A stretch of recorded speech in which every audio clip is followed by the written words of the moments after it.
Et Dame Tex classé 1689 qui envoie D4. Et je vais lui jouer D5.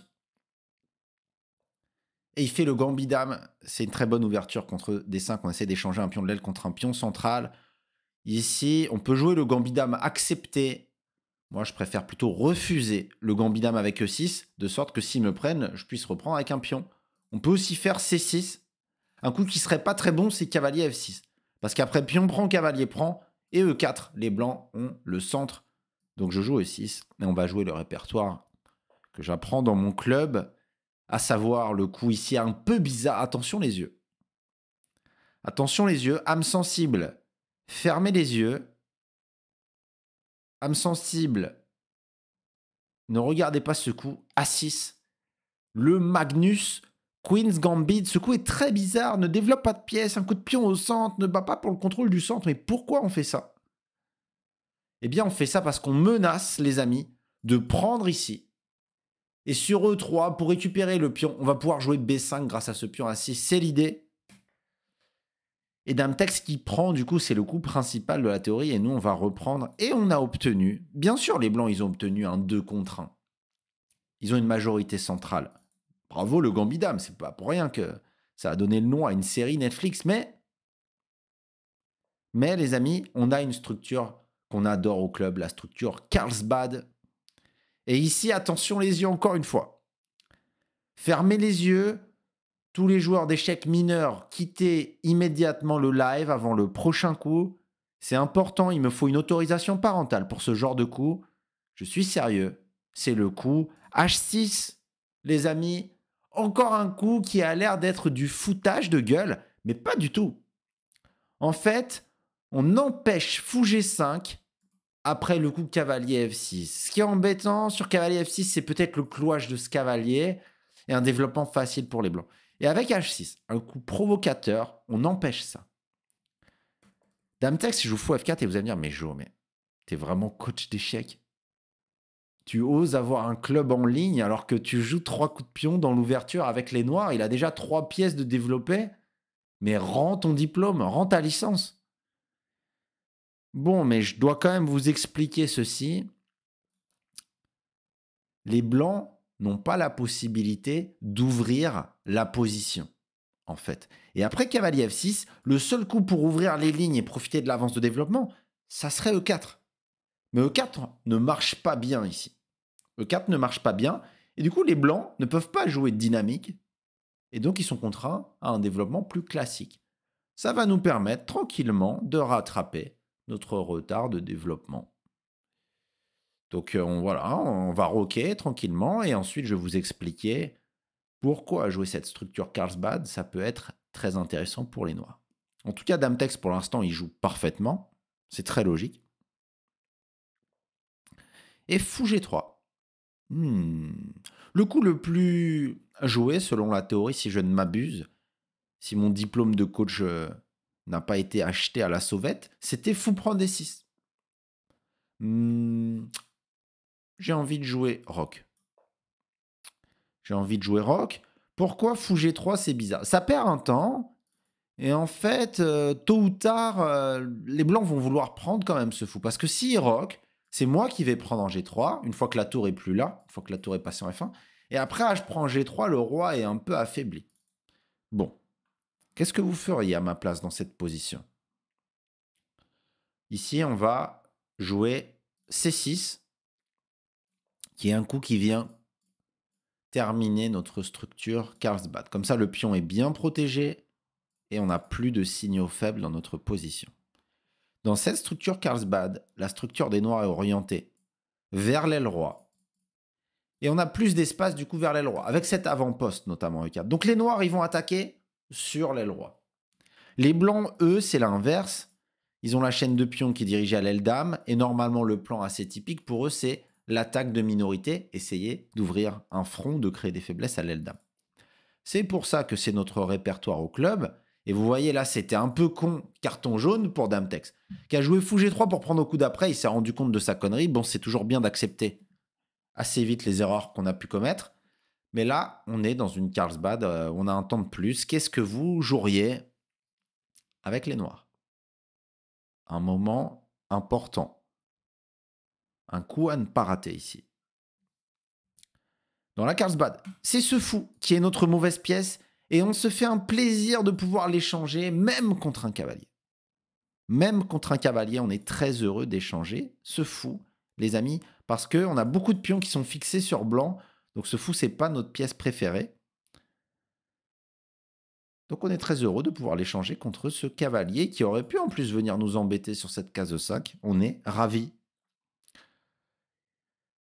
Se débarrasser de ce mauvais fou dans la Carlsbad, c'est une étape du plan. Et mon adversaire qui prépare, et c'est bien l'attaque de minorité, et sur A3, on peut toujours, si on a envie, essayer de ralentir l'expansion des blancs avec A5, de sorte que s'il prépare B4, on puisse prendre et on aura cette tour active.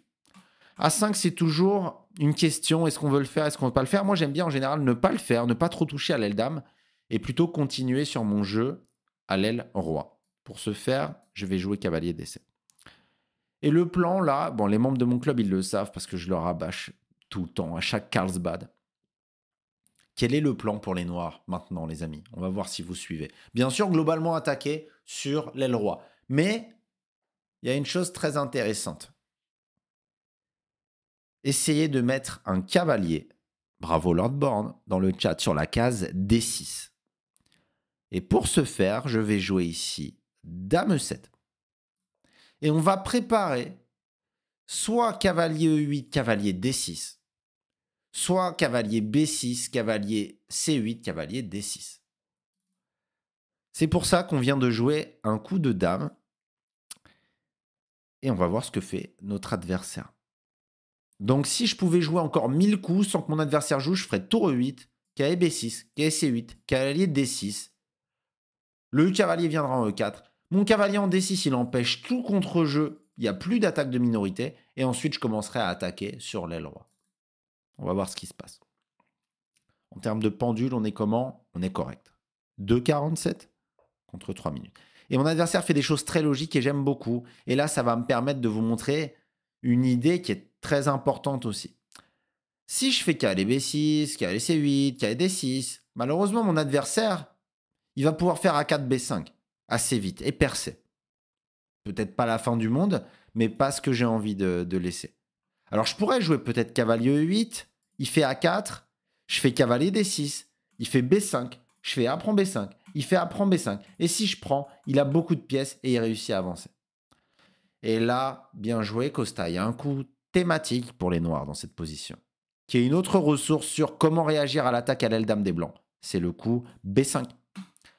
Tellement typique de cette Carlsbad, c'est pour ça qu'on adore cette ouverture. Et là, en fait, on a bloqué l'attaque de minorité et on va aller installer très très vite un cavalier sur la case forte en C4. Voilà pourquoi je vous encourage à rejoindre le club et à adopter cette ouverture Magnus Queen's Gambit. Ça donne des positions très intéressantes. Si vous connaissez bien les plans et les petites subtilités stratégiques de la position, vous risquez de surclasser tous vos adversaires. Très important de jouer ici cavalier B6 avant que l'adversaire joue à 5, sinon on n'aurait plus accès à cette case. Alors il faut juste retenir qu'on joue B5 si et seulement si on peut très vite aller mettre un cavalier en C4. Sinon on risquerait de se retrouver avec un pion arriéré, mais dès qu'on a un cavalier en C4, c'est bouché et on est tranquille. Ok? Cavalier B6. Que va faire Dame Tex? Je surveille la pendule, qu'on ne se mette pas trop mal au temps. La gestion du temps, c'est important. Fou E2. Donc il se prépare peut-être à bouger son cavalier, mais en fait, en jouant cavalier C4, j'empêche son coup cavalier E5. Parce que maintenant, sur cavalier E5, je pourrais faire très probablement fou prend E2. Et s'il reprend, je prends E5, pion prend, dame prend, et je gagne un pion. Donc il ne peut pas faire cavalier E5, c'est ce que j'ai calculé avant de jouer cavalier C4. Et il joue cavalier D2. Intéressant, il me propose l'échange des fous. Normalement, dans la Carlsbad, on est très très heureux de se débarrasser de ce fou. Je vérifie que j'ai pas de tactique intéressante, des coups forcés que j'aurais pas vus, mais je vois pas, donc je vais juste éliminer ce fou. Et que faire maintenant? Que faire? Alors, coup forcé, je calcule les lignes forcées, cavalier prend, dame prend, mais je vois pas vraiment. Je pense que j'ai très intérêt à garder ce cavalier ici pour bloquer le jeu par là. Donc, ce que je vais faire, c'est que je vais améliorer mes pièces. Pour le moment, je vais jouer juste tour 8.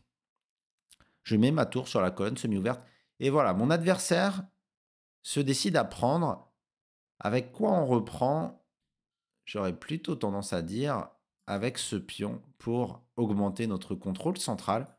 Et peut-être, normalement, on reprend toujours vers le centre, hein, et peut-être ouvrir une voie d'attaque sur ce pion B4. En cas de B5, prise, prise, prise, cavalier prend, voilà, c'est ce qui est en train de se passer. Ça va se liquider. Je n'ai pas envie de lui laisser un pion passer, donc je vais tout prendre. Et on se retrouve avec un pion passé protégé, mais 2 îlots de pion contre 1. C'est une position intéressante. Cavalier prend. Et là, j'ai très envie. Ce cavalier a plus beaucoup de cases. J'ai très envie de venir en E4 avec mon cavalier. Je lui prends sa dernière case de repli. Maintenant, je vais pouvoir peut-être menacer des choses comme tour B8, tour prend, cavalier C3, fourchette, des choses comme ça. Et si mon adversaire doit jouer F3 pour se débarrasser de ce super cavalier, il va affaiblir quoi? Sur F3, quel est l'inconvénient du coup F3? Voilà, c'est logique, hein, il veut me virer mon cavalier, il a bien raison. Alors, quelle case j'utilise? Est-ce que je veux échanger ici? En une minute, j'ai pas vraiment le temps de répondre à cette question. Mon cavalier en F6, il est un petit peu bizarre, dominé. J'aurais plutôt tendance, effectivement, à échanger les cavaliers. Je suis pas sûr de ce coup. Là, c'était pas si simple de décider, très honnêtement. Peut-être que c'est une erreur, ce que je viens de faire, une légère erreur, hein, une imprécision. Mais ok. Donc là, j'ai le pion arriéré, j'ai mon pion passé protégé, j'ai l'activité sur la colonne, je vais tout de suite essayer d'en profiter. Voilà ce sur quoi on va jouer. Cette faiblesse, cet atout. Que va faire mon adversaire déjà? Défendre 3, c'est peut-être pas facile là en fait. Et en cas de 4, évidemment, qu'est-ce qu'on va faire? Bien sûr, on va prendre et gagner des 4 sur échec.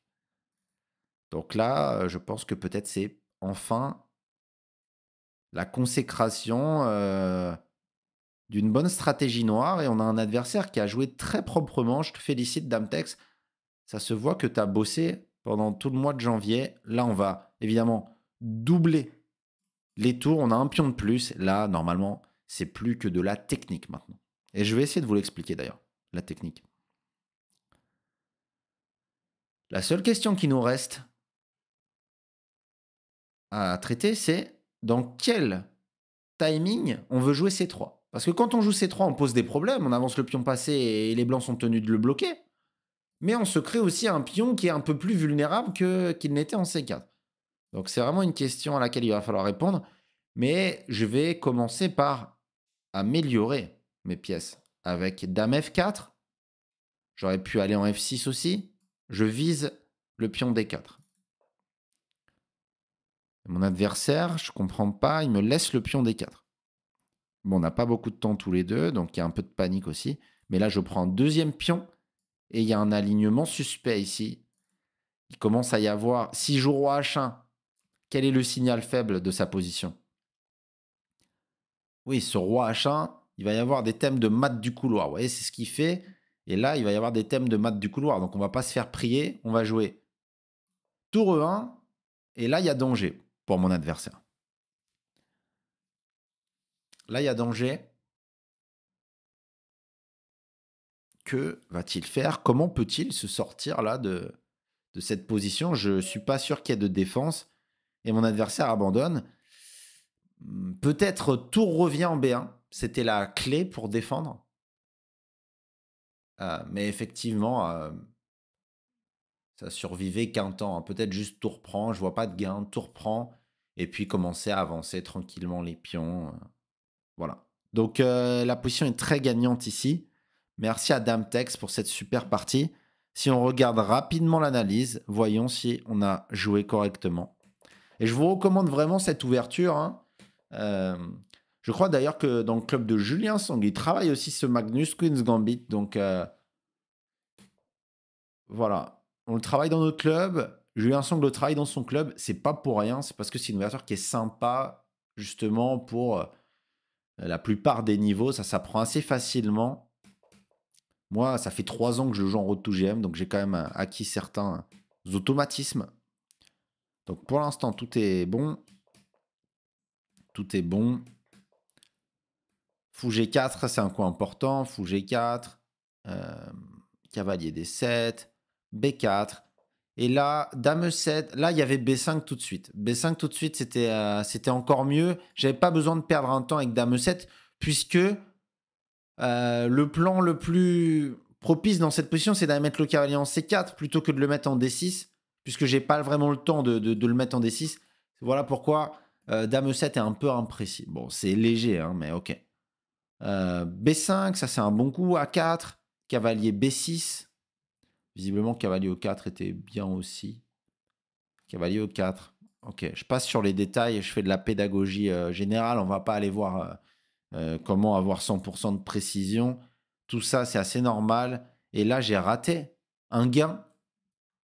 Cavalier prend E3. Gagner du matériel. Pion prend. Dame prend échec. Roi bouge. Dame prend C3. Fou prend G4. Cavalier prend G4. Dame prend G4. Et dame prend D2 à la fin. Ça, j'ai raté. Donc, le radar tactique absent, là, dommage. Donc, on était trop sur de la stratégie. Mais les noirs sont bien.